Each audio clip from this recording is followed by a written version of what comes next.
नमस्कार।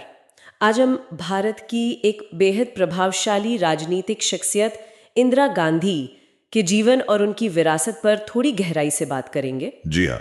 वो भारत की पहली और अब तक अकेली महिला प्रधानमंत्री रहीं। उन्हें अक्सर आयरन लेडी भी कहा जाता है।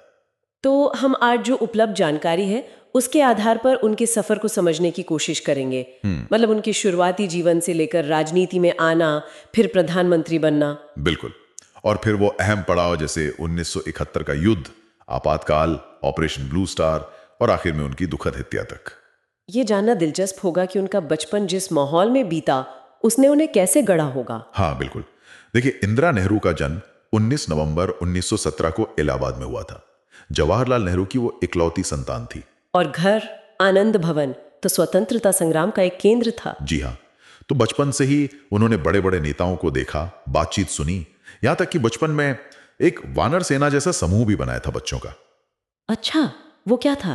वो बच्चे मतलब छोटे मोटे काम करते थे, जैसे स्वतंत्रता आंदोलन में संदेश पहुंचाना या झंडे बनाना। एक तरह से छोटी उम्र से ही वो सक्रिय थीं। फिर जब पिताजी प्रधानमंत्री बने तो वो उनके साथ रहती थीं, एक अनौपचारिक परिचारिका की तरह। हाँ कई विदेश यात्राएं की, जिससे दुनिया को समझने का मौका मिला। हाँ, अंतर्राष्ट्रीय अनुभव मिला होगा। बिल्कुल।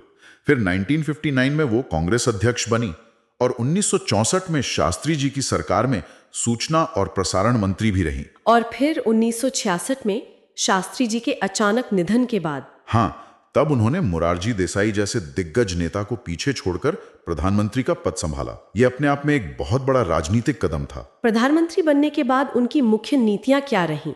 क्या बड़े काम किए उन्होंने? उनका एक बहुत मशहूर नारा था, गरीबी हटाओ। और इसी दिशा में उन्होंने कुछ बड़े फैसले लिए, जैसे 1969 में 14 बड़े बैंकों का राष्ट्रीयकरण कर दिया। हाँ, ये तो बहुत चर्चित रहा था। इसका मकसद क्या था? मकसद तो यही बताया गया कि बैंकिंग को आम आदमी तक, खासकर गांवों और किसानों तक पहुंचाना है। लेकिन हाँ, ये एक राजनीतिक मास्टर स्ट्रोक भी था, जिसने पार्टी के पुराने नेता, जिन्हें सिंडिकेट कहते थे, उनकी ताकत कम की। अच्छा, और हरित क्रांति? हाँ, हरित क्रांति को भी उन्होंने काफी बढ़ावा दिया। इससे भारत अनाज के मामले में आत्मनिर्भर बना।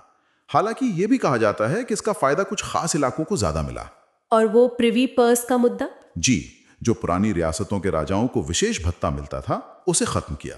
ये सब कदम उनकी समाजवादी छवि को मजबूत करते थे। अब आते हैं 1971 के भारत पाकिस्तान युद्ध पर। इसी ने तो उन्हें आयरन लेडी की छवि दी। हाँ, उस समय हालात क्या थे? देखिए, पूर्वी पाकिस्तान में पाकिस्तानी सेना की कार्रवाई चल रही थी, जिसके कारण लाखों शरणार्थी भागकर भारत आ रहे थे। भारत पर बहुत ज्यादा दबाव था। बहुत मुश्किल स्थिति रही होगी। जी, और तब इंदिरा गांधी ने सैन्य हस्तक्षेप का एक बहुत साहसिक और निर्णायक फैसला लिया।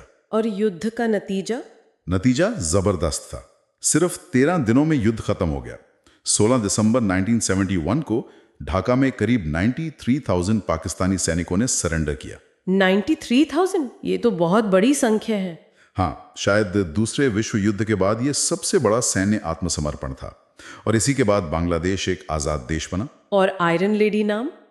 कहा जाता है कि इसी निर्णायक जीत और दृढ़ नेतृत्व को देखकर अमेरिकी राजनयिक हेनरी किसिंजर ने उन्हें आयरन लेडी कहा था, और ये नाम फिर जुड़ गया उनके साथ। लेकिन जहां इतनी मजबूत छवि थी, वहीं उनके कार्यकाल का एक बहुत विवादास्पद दौर भी रहा, आपातकाल। हाँ, जून 1975 में इलाहाबाद हाई कोर्ट ने उनके चुनाव को अवैध घोषित कर दिया था, कुछ आरोपों के आधार पर। अच्छा? जी, राजनारायण ने केस किया था। इसके बाद देश भर में विरोध प्रदर्शन होने लगे, इस्तीफे की मांग उठी, और इसी माहौल में 25 जून 1975 की रात को उन्होंने देश में आपातकाल लगा दिया। आपातकाल में क्या हुआ था? मतलब आम लोगों पर क्या असर पड़ा? देखिए, उस दौरान मौलिक अधिकार सस्पेंड कर दिए गए, प्रेस पर सेंसरशिप लगा दी गई, हजारों विपक्षी नेताओं, कार्यकर्ताओं को जेल में डाल दिया गया बिना मुकदमे के। ओह। हाँ, और उनके बेटे संजय गांधी की भूमिका भी काफी बढ़ गई थी उस दौरान। उनके कुछ कार्यक्रम, जैसे नसबंदी अभियान, वो भी बहुत विवादास्पद रहे। ये कितने समय तक चला? करीब 21 महीने। फिर 1977 में आपातकाल हटाकर चुनाव हुए, और उसमें कांग्रेस और इंदिरा गांधी दोनों बुरी तरह हार गए। लेकिन वो फिर वापस आई। हाँ, ये भी उनकी कहानी का एक अहम हिस्सा है। 1980 में उन्होंने जबरदस्त वापसी की, लेकिन फिर एक नई चुनौती सामने आ गई, पंजाब संकट। हाँ, खालिस्तान आंदोलन की बात। जी, जरनैल सिंह भिंडरावाले के नेतृत्व में अलग खालिस्तान की मांग जोर पकड़ रही थी, और अमृतसर में स्वर्ण मंदिर परिसर को हथियारबंद लोगों ने अपना अड्डा बना लिया था। ये तो बहुत ही नाजुक स्थिति थी। सरकार ने क्या किया? बातचीत की कोशिशें हुई पर वो नाकाम रही। आखिरकार जून 1984 में सरकार ने ऑपरेशन ब्लू स्टार का आदेश दिया। मतलब सेना को स्वर्ण मंदिर में भेजा गया। हाँ, सेना परिसर में दाखिल हुई, काफी भीषण लड़ाई हुई जिसमें भिंडरावाले समेत कई लोग मारे गए। लेकिन इस ऑपरेशन में अकाल तख्त को भी काफी नुकसान पहुंचा। इसका असर क्या हुआ? देखिए, ऑपरेशन ने अलगाववादी ताकतों को तो खत्म कर दिया, पर इससे सिख समुदाय में, दुनिया भर में बहुत ज्यादा रोष और दुख फैला। इसके राजनीतिक और सामाजिक परिणाम बहुत गंभीर रहे। और इसी की परिणति फिर उनकी हत्या में हुई। हाँ, माना जाता है कि ऑपरेशन ब्लू स्टार का बदला लेने के लिए ही 31 अक्टूबर 1984 को दिल्ली में उनके अपने ही दो सिख सुरक्षा कर्मियों बेअंत सिंह और सतवंत सिंह ने उनकी गोली मारकर हत्या कर दी। बहुत दुखद अंत। जी, उन्हें एम्स ले जाया गया पर बचाया नहीं जा सका। और उनकी हत्या के बाद दिल्ली और देश के कई हिस्सों में सिख विरोधी दंगे भड़क उठे, जो एक और काला अध्याय है। उनके बाद उनके बेटे राजीव गांधी प्रधानमंत्री बने। तो पूरी कहानी सुनकर ये साफ है कि इंदिरा गांधी का व्यक्तित्व बहुत जटिल था।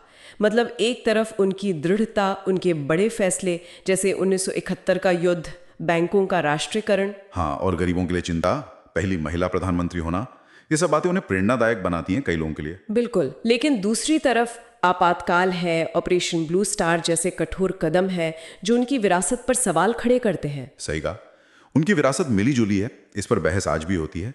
वो ऐसी नेता थी जिन्हें आप शायद पसंद करें या ना करें, पर नजरअंदाज करना मुश्किल है। हाँ, ये बात तो है। शायद सोचने वाली बात यह है कि किसी नेता की दृढ़ता और देश हित में लिए गए फैसले कभी कभी लोकतांत्रिक मूल्यों के साथ कैसे संतुलन बनाते हैं या नहीं बना पाते हैं।